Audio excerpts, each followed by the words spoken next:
Good morning student. हम बात कर रहे थे अतीत में दबे पाँव के बारे में, जिसमें हम देख रहे थे सिंधु घाटी, हड़प्पा और मोहनजोदड़ो की सभ्यता। हमने वहाँ का भौगोलिक परिवेश देखा तथा वहाँ का स्थापत्य कला भी हमने देखी कि किस तरह से वहाँ पर शहरों का विकास हुआ। उस ज़माने में वहाँ की आबादी लगभग कोई 85,000 थी, जो आज की महानगरों की परिभाषा को भी लांघती थी। वहाँ का ऐतिहासिक प्रमाण के रूप में सर्वोत्कृष्ट प्रमाण हमें स्नानागार प्राप्त हुआ, जिसके निर्माण के स्वरूप को भी हमने देखा। तत्पश्चात हमने देखा कि वो लोहयुगीन और ताम्रयुगीन सभ्यता थी। उसके पश्चात हमने वहाँ की फसलों के बारे में जानकारी प्राप्त की कि ज्वार, बाजरा और रागी की उपज वहाँ पर होती थी। लोग खजूर, खरबूजे और अंगूर उगाते थे, बेर झाड़ियों से जमा करते थे, कपास की खेती भी होती थी। सूत के प्रमाण भी वहाँ पर हमें प्राप्त हुए हैं। दूसरा सूती कपड़ा जो 3000 ईसा पूर्व का है, वो हमें जॉर्डन में मिला था। साथ ही साथ हमें इन कपड़ों को रंगने के कारखाने के बारे में भी जानकारी इस अध्याय से प्राप्त हुई। तत्पश्चात देखिए, महाकुंड के उत्तर पूर्व में एक बहुत बड़ी लंबी सी इमारत के अवशेष के बारे में यहाँ पर बताया गया। इसके बीचों बीच खुला बड़ा दालान है। दालान यानी बरामदा है। 3 तरफ बरामदे हैं छोटे छोटे। इनके साथ कभी छोटे छोटे कमरे रहे होंगे। पुरातत्व के जानकार ये कहते हैं कि धार्मिक अनुष्ठानों से ज्ञानशालाएँ सटी होती थी। उस नज़रिए से इसे कॉलेज ऑफ प्रीस्ट्स माना जाता है। दक्षिण में एक और भग्न इमारत है। भग्न यानी टूटी फूटी इमारत है। इसमें 20 खंभों वाला एक बड़ा हॉल है। अनुमान है कि ये राज्य का सचिवालय, सभा भवन या कोई सामुदायिक केंद्र रहा होगा। तत्पश्चात गढ़ की 4 दीवारें लांघकर हम बस्तियों की तरफ बढ़े। ये गढ़ के मुकाबले छोटे टीलों पर बनी है, इसलिए इन्हें नीचा नगर कहकर भी पुकारा जाता है। खुदाई की प्रक्रिया में टीलों का आकार घट गया है। कहीं कहीं वे फिर से ज़मीन से जा मिले हैं और इसी कारण लगता है कि बस्ती के कुएं जैसे मीनारों के शक्ल में धरती को छोड़कर बाहर निकल आए हो। अब वहाँ पर बताया है कि रईसों की और गरीबों की बस्ती कहाँ कहाँ होती थी। पूरब की बस्ती रईसों की बस्ती मानी गई है। हालांकि आज के युग में पूरब की बस्तियाँ गरीबों की बस्तियाँ मानी जाती है। मोहनजोदड़ो इसका उल्टा था, यानी बड़े घर, चौड़ी सड़कें, ज़्यादा कुएँ। मोहनजोदड़ो के सभी खंडरों को खुदाई कराने वाले पुरातत्ववेत्ताओं का संक्षिप्त नाम दे दिया गया है। देखिए, वहाँ पर जिस व्यक्ति ने, पुरातत्वकार ने खुदाई करवाई, उसके आधार पर उस क्षेत्र को उनका नामकरण किया गया। जैसे डीके हल्का, डीके हल्का यानी डीके क्षेत्र, वो किसके नाम पर है? दीक्षित काशीनाथ। तो उसे कहा गया दीक्षित काशीनाथ की खुदाई। उनके यहाँ पर 2 हल्के हैं। डीके क्षेत्र दोनों बस्तियों में सबसे महत्वपूर्ण है। शहर की मुख्य सड़क फर्स्ट स्ट्रीट यहीं पर है, मतलब जहाँ से शहर में प्रवेश होता था। यह बहुत लंबी सड़क है, मानो कभी पूरे शहर को नापती हो। अब ये आधा मील बची है। इसकी चौड़ाई 33 फुट है। उस ज़माने में देखिए आप, निर्माण किस तरह होता था कि सड़कों की लंबाई चौड़ाई कितनी होती थी। यहाँ पर सड़क के बारे में बताया गया है। मोहनजोदड़ो हम बात कर रहे थे डीके क्षेत्र की दोनों बस्तियों के बारे में। शहर की मुख्य सड़क, जिसे फर्स्ट स्ट्रीट कहा गया है, वो यहीं पर है। ये बहुत लंबी सड़क है, मानो कभी पूरे शहर को नापती हो। अब ये आधा मील बची हुई है। इसकी चौड़ाई 33 फुट है। मोहनजोदड़ो से 3 तरह के वाहनों के साक्ष्य हमें प्राप्त होते हैं। साक्ष्य अर्थात सबूत। इनमें सबसे चौड़ी बैलगाड़ी रही होगी। इस सड़क पर 2 बैलगाड़ियाँ एक साथ आसानी से आ और जा सकती थी। यह सड़क वहाँ पहुँचती है जहाँ पर कभी बाजार था। इस सड़क के दोनों ओर घर हैं, लेकिन सड़क की ओर सारे घरों की सिर्फ पीठ दिखाई देती है। यानी कोई घर सड़क पर नहीं खुलता। जैसे आज क्या करते हैं हम लोग, आज जब मकान बनाते हैं तो हम हर आदमी अपने मकान का दरवाज़ा कहाँ रखना चाहता है? मुख्य मार्ग पर रखना चाहता है। लेकिन प्राचीन समय में सिंधु घाटी, मोहनजोदड़ो, हड़प्पा की सभ्यता में मकान के दरवाजे कभी भी सड़क पर नहीं खुलते थे। क्यों? इससे क्या होता था, बाहर के व्यक्ति को घर में क्या हो रहा है ये दिखाई नहीं देता था। उनके दरवाजे अंदर गलियों में होते थे। दिलचस्प संयोग है कि चंडीगढ़ में ठीक यही शैली 50 साल पहले कॉर्बूजिए ने इस्तेमाल की। वहाँ भी कोई घर मुख्य सड़क पर नहीं खुलता। आपको किसी के घर जाने के लिए मुख्य सड़क से पहले सेक्टर के भीतर दाखिल होना पड़ता है, फिर घर की गली में जाना पड़ता है, फिर घर में जाना पड़ता है। क्या कॉर्बूजिए ने ये सीख मोहनजोदड़ो से ली? कहते हैं कविता में से कविता निकलती है, अर्थात प्राचीन कला में से ही कला निकली, यानी प्राचीन गृह निर्माण की कला से ही इनको गृह निर्माण की कला प्राप्त हुई। कलाओं की तरह वास्तुकला में भी कोई प्रेरणा चेतन या अवचेतन ऐसे ही सफ़र करती होगी। चेतन और अवचेतन मन के स्तर होते हैं जिनमें वो कला सफ़र करती है। तो देखिए, ढकी हुई नालियाँ मुख्य सड़क के दोनों तरफ समांतर चलती हुई दिखाई देती है। बस्ती के भीतर भी इनका यही रूप है। हर घर में एक स्नान घर है, घरों के भीतर भी इनका यही रूप है। हर घर में एक स्नान घर है, घरों के भीतर से पानी या मेल की नालियाँ बाहर होदी तक आती है। मतलब देखो, पहले क्या करते थे, होदी बनाते थे ताकि कचरा वहीं इकट्ठा हो जाता था और नालियों में कचरा नहीं जाता था। आज क्या हो रहा है, आज कचरा सीधा नालियों में आपको दिखाई दे रहा है। तो सोचो, हमसे ज़्यादा सभ्य कौन थे? मोहनजोदड़ो, हड़प्पा और सिंधु घाटी सभ्यता के लोग थे। और फिर नालियों के जाल से जुड़ जाती है। कहीं कहीं पर वे खुली हैं पर ज़्यादातर बंद हैं। स्वास्थ्य के प्रति मोहनजोदड़ो के बाशिंदों यानी निवासियों के सरोकार का यह बेहतर उदाहरण है कि वो गंदगी फैलने नहीं देते थे। बस्ती के भीतर छोटी सड़कें हैं और उनसे छोटी गलियां हैं। छोटी सड़कें 9 से 12 फुट चौड़ी हैं। इमारतों से पहले जो चीज़ दूर से ध्यान खींचती है वह है वहाँ पर कुओं का प्रबंध। ये भी आपके प्रश्न बनेगा जल व्यवस्था को लेकर के, ध्यान रखना आप। ये कुएं भी पकी हुई एक ही आकार की ईंटों से बने हैं। इतिहासकार कहते हैं कि सिंधु घाटी सभ्यता संसार में पहली ऐसी ज्ञात संस्कृति है जो कुएं खोदकर भूजल तक पहुंची। मतलब कहने का अभिप्राय है कि सिंधु घाटी सभ्यता में सबसे पहले कुएं निर्माण हुए थे। उनके मुताबिक केवल मोहनजोदड़ो में 700 के करीब कुएं थे।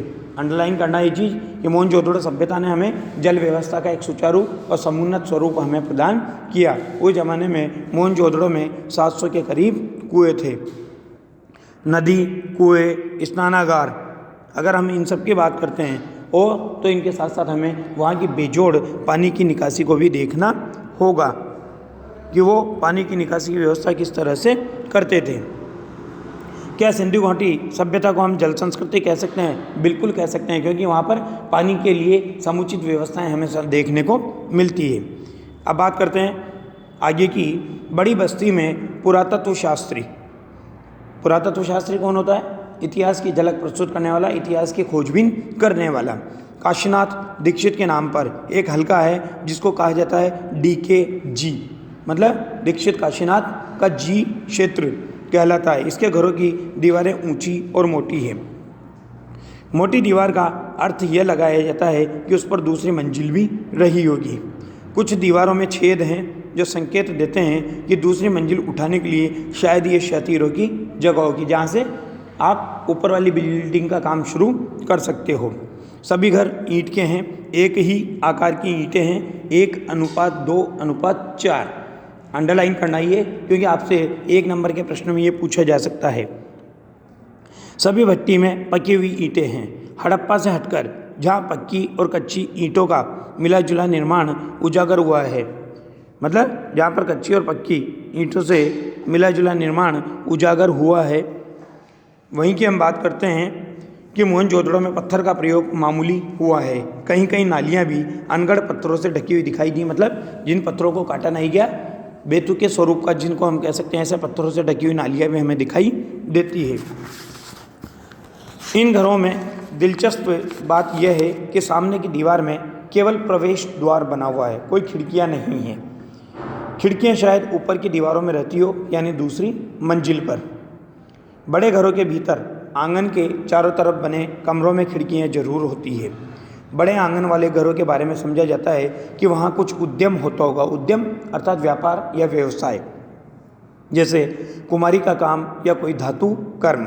हालांकि सभी घर क्या हैं, खंडहर हैं और दिखाई देने वाली चीज़ों से हम सिर्फ वहाँ के रहने वाले लोगों का, उनके कर्म का अनुमान लगा सकते हैं या अंदाज़ा लगा सकते हैं। घर छोटे भी हैं और घर बड़े भी हैं, लेकिन सब घर एक कतार में। आप देखो आज तो क्या करते हो आप लोग, अव्यवस्थित, जहाँ जगह मिली वहीं पर कब्जा कर लिया और मकान बना लिया। अव्यवस्थित मतलब कोई नक्शा नहीं है। लेकिन उस ज़माने में आप सोचो कि बिल्कुल स्ट्रक्चर वाइज मकान बनते थे, एक लाइन में मकान बनते थे। ज़्यादातर घरों का आकार तकरीबन 30 गुना 30 फुट का होगा, मतलब 30 बाई 30 का। कुछ इससे दुगने और तिगुने आकार के भी हैं। इनकी वास्तुशैली, जैसे आज आप देखते हो ना फ्लैट की जो संस्कृति है, वो फ्लैट की संस्कृति, फ्लैटों में सारे फ्लैटों का स्ट्रक्चर एक जैसा होता है, तो वो का वही नक्शा उस ज़माने में चला करता था।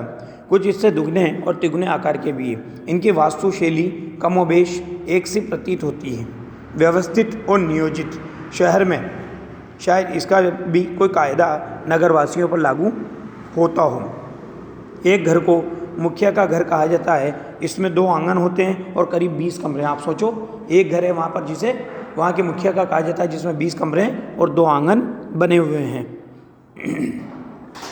अब डीके यानी दीक्षित काशीनाथ के द्वारा खोदे गए दूसरे हल्के, उनके बारे में बात करते हैं हम। डीके बी और सी, हल्का आगे पूरब में है, यानी क्षेत्र आगे पूरब में है।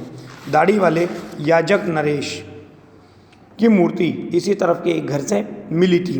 डीके जी की मुख्य सड़क पर दक्षिण की ओर बढ़ें अगर तो 1.5 फर्लॉन्ग की दूरी पर HR हल्का है। HR यानी हेराल्ड हरग्रीव्स, ये सब नाम आपको याद रखना है, ध्यान रखना। सड़क उसे 2 भागों में बांटती है।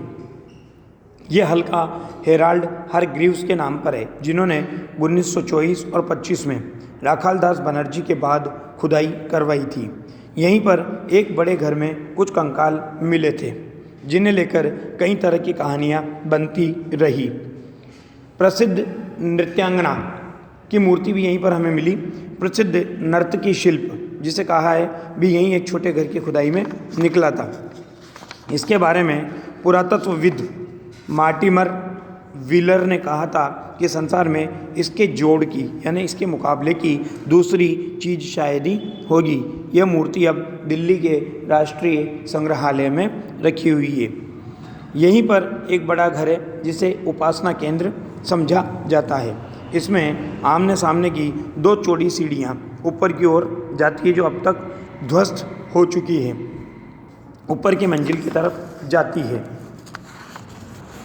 पश्चिम में गढ़ी के ठीक पीछे माधव स्वरूप वत्स के नाम पर VS हिस्सा है। माधव स्वरूप वत्स VS हिस्सा है। यहाँ वो रंगरेज का कारखाना भी लोग बड़े चाव से देखते हैं। रंगरेज वो व्यक्ति जो कपड़ों को रंगने का काम करता है। और मैंने आपको पहले भी बताया कि उस समय की खुदाई में हमें रंगाई के कारखाने भी प्राप्त हुए हैं। लोग बड़े चाव से देखते हैं। जहाँ ज़मीन में ईंटों के गोल गड्ढे उभरे हुए हैं, अनुमान है कि इनमें रंगाई के बड़े बर्तन रखे जाते थे। 2 कतारों में, अब रंगाई के बड़े बर्तन कैसे रखे जाते थे उनका स्वरूप देखो। 2 कतारों में 16 एक मंजिला मकान है। एक कतार मुख्य सड़क पर है और दूसरी पीछे की छोटी सड़क की तरफ है। मतलब 16 मकान वहाँ पर ऐसे हैं जो 1 मंजिल के हैं। एक कतार मुख्य सड़क पर है और दूसरे पीछे की छोटी सड़क पर। सब में 2-2 कमरे बने हुए हैं। स्नानघर यहाँ भी सब घरों में है। बाहर बस्ती में कुएँ सामूहिक प्रयोग के लिए होते हैं। ये कर्मचारियों या कामगारों के घर रहेंगे, मतलब ये बड़े लोगों के घर नहीं है जिनमें 2-2 कमरे थे, छोटे थे। वो किसके बताए गए कि कर्मचारियों के या कामगारों के कमरे रहे होंगे। मोहनजोदड़ो में कुओं को छोड़कर लगता है जैसे सब कुछ चौकोर या आयताकार ही हो। अंडरलाइन करना। नगर की योजना, बस्तियाँ, घर, कुंड, बड़ी इमारतें, ठप्पेदार मोहरे, चौपड़ का खेल, गोटियाँ, तोलने के बाट आदि सब कैसे आकार के हैं? चौकोर स्वरूप के हैं। अब बता रहा है ये कि छोटे घरों में जो छोटे कमरे हैं वो तो समझ में आते हैं, पर बड़े घरों में छोटे कमरे देखकर अचरज होता है। अब उसका अनुमान क्या लगाया कि बड़े घरों में, रईसों के घरों में छोटे कमरे क्यों बने भाई? इसका एक अर्थ तो ये लगाया गया कि शहर की आबादी या तो काफ़ी रही होगी, दूसरी तरफ ये विचार भी सामने आया है कि बड़े घरों में निचली अर्थात भूतल की मंजिल में नौकर चाकर रहते होंगे जिनके लिए कमरे बनाए गए होंगे। ऐसा कौन कहता है? अंडरलाइन करना। ऐसा अमेरिकी नृतत्व शास्त्री ग्रेगरी पोसेल का मानना है। बड़े घरों के आंगन में चौड़ी सीढ़ियाँ हैं।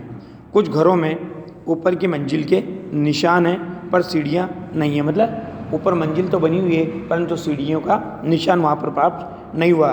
उसके बारे में भी अनुमान लगा रहे हैं कि शायद यहाँ पर लकड़ियाँ हैं तो सीढ़ियों की यहाँ पर सीढ़ियाँ लकड़ियों की रही हो जो कालांतर में नष्ट हो गई हो। संभव है ऊपर की मंजिल में ज़्यादा खिड़कियाँ, झरोके और साज सज्जा रही हो, मतलब ज़्यादा खिड़कियाँ बनाई गई हो, झरोके बनाई गई हो और सुंदरता भी ऊपर की मंजिल में रही हो। लकड़ी का इस्तेमाल भी बहुत संभव है पूरे घरों में होता हो। कुछ घरों में बाहर की तरफ सीढ़ियों के संकेत हैं, मतलब कहने का अभिप्राय है कि कुछ घरों में सीढ़ियों के संकेत मिलते हैं। वो सीढ़ियाँ कहाँ होती थी? मकान के अंदर से न होकर के मकान के बाहर से होती थी। यहाँ शायद ऊपर और नीचे अलग अलग परिवार रहते होंगे। छोटे घरों की बस्ती में छोटी संकरी सीढ़ियाँ हैं, उनके पायदान भी ऊंचे हैं।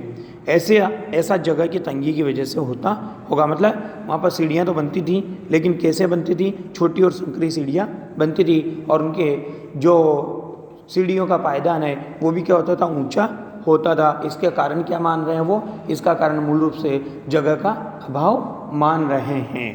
धन्यवाद, बाकी बाद में।